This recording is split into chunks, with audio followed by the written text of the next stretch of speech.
जय मां शमशान काली। आज मैं आप सभी को शाकनी के विषय में बताऊंगा। शाकनी तंत्र के अनुसार एक देवी है और यह योगिनी के रूप में मानी जाती है। शाकनी देवी जो कि हड्डियों को तोड़ने वाली प्रमुख शक्ति बताई गई है और यह अपने शरीर में अनाहत चक्र अर्थात हृदय स्थान में इसका वास है। साथ ही साथ इस शाकनी योगिनी का जो भैरव है वह उन्मत्त भैरव कहलाता है। उन्मत्त भैरव तंत्र में सबसे शिरोमणि है और उन्मत्त भैरव के साधक यह तंत्र सिद्धियां प्रदान करता है। साथ ही साथ जो भी उन्मत्त भैरव का साधक होता है वो प्रबल तांत्रिक शक्तियों को पाकर बहुत ही विध्वंसकारी शक्तियों का निर्माण करके उसे जन कल्याण में भी लगा सकता है और विनाश कार्यों में भी लगा सकता है। तो आज हमने शाकनी के विषय में यह जाना है। अब कुछ लोग गुरु गोरक्षनाथ के अनुसार शाकनी जो है अनाहत चक्र से संबंधित है। अनाहत चक्र अर्थात शरीर का चौथा चक्र, और इस चक्र में इसको जगाने के लिए काकनी मुद्रा करते हैं योगी लोग। काकनी का अर्थ होता है, आज मैं आप सभी को काकनी मुद्रा करके भी दिखाता हूं। इसमें अपनी सांस को पूरा अंदर तक खींचा जाता है और उसको सांस को खींचने के बाद में उसको हृदय स्थान पे रोकना होता है। इस प्रकार निरंतर अभ्यास के द्वारा काकनी मुद्रा के द्वारा शाकनी देवी की सिद्धि प्राप्त की जाती है। इस देवी का विशेष मंत्र भी है और साधना विधान भी है। खैर, आज मैं आप सभी को इसकी मुद्रा के विषय में बताऊंगा और करके भी दिखाऊंगा।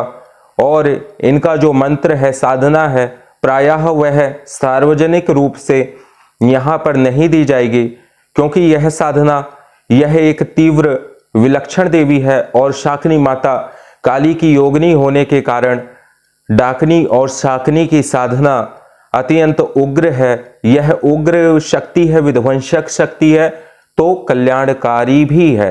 जो इसकी पूजा पाठ या इनको मानते हैं उन व्यक्तियों के लिए शाकनी प्रायः सर्व सिद्धिदायिनी है, त्रिकाल ज्ञान को देने वाली है। अनाहत चक्र की शक्तियों को जागृत करके आप विदेशों में भी क्या हो रहा है, घटित हो रहा है, यह घटनाओं को भी जान सकते हैं। यत पिंडे तत ब्रह्मांडे, जो इस शरीर में है वह सब कुछ ब्रह्मांड में है, जो ब्रह्मांड में है वह सब कुछ इस शरीर में भी है। जितने देवी देवता ब्रह्मांड में है वह सारे देवी देवताओं का स्थान भी इसी शरीर में है। तंत्र हमें इस विषय में बहुत व्यापक ज्ञान देता है। और तो अधिक देर न करते हुए मैं आप सभी को काकनी मुद्रा एक बार करके दिखाता हूं। आप सभी अगर इसका नियमित अभ्यास करेंगे तो आपको भी शक्तियों का मतलब कि शक्तियों को समझ सकते हैं। और उसको इस मुद्रा को करके आप अगर धीरे धीरे, आपको अधिक समय तक नहीं कर सकते तो कम समय के लिए करें, क्योंकि एकाएक अभ्यास यह भी खतरनाक होता है। इसलिए कोई भी मुद्रा हो, प्राणायाम हो अथवा मंत्र हो, वह केवल गुरु के मार्गदर्शन में ही करें, तभी उसकी सिद्धि प्राप्त होती है। अन्यथा सिद्धियों के नुकसान भी होते हैं। जिस प्रकार दवा अगर सही मात्रा में लेंगे तो वह कल्याणकारी है और अधिक मात्रा में सेवन किया जाए तो वह अशुभ परिणाम भी दे सकती है। तो इसलिए सबसे पहले मैं आपको काकनी मुद्रा करके दिखाता हूं।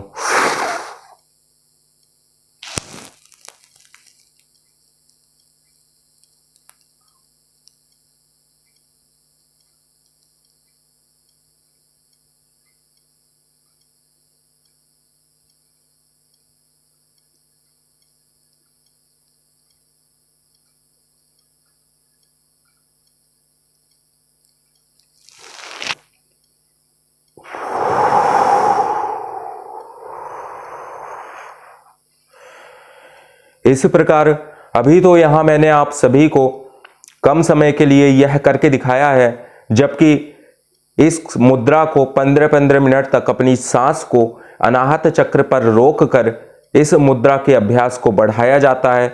और ध्यान समाधि में एक एक घंटे तक इसका अभ्यास जो साधक कर लेता है वह त्रिकालदर्शी हो जाता है। आज मैंने इस शाकनी और काकनी मुद्रा के रहस्य को आपको बताया है। शाकनी क्या होती है यह बात आप सभी अच्छी प्रकार से समझ ही गए होंगे और इस मुद्रा का अभ्यास करके आप भी त्रिकाल ज्ञान प्राप्त कर सकते हैं, भूत भविष्य के विषय में जान सकते हैं और भी कई प्रकार की शक्तियां प्राप्त कर सकते हैं। जय मां शमशान काली।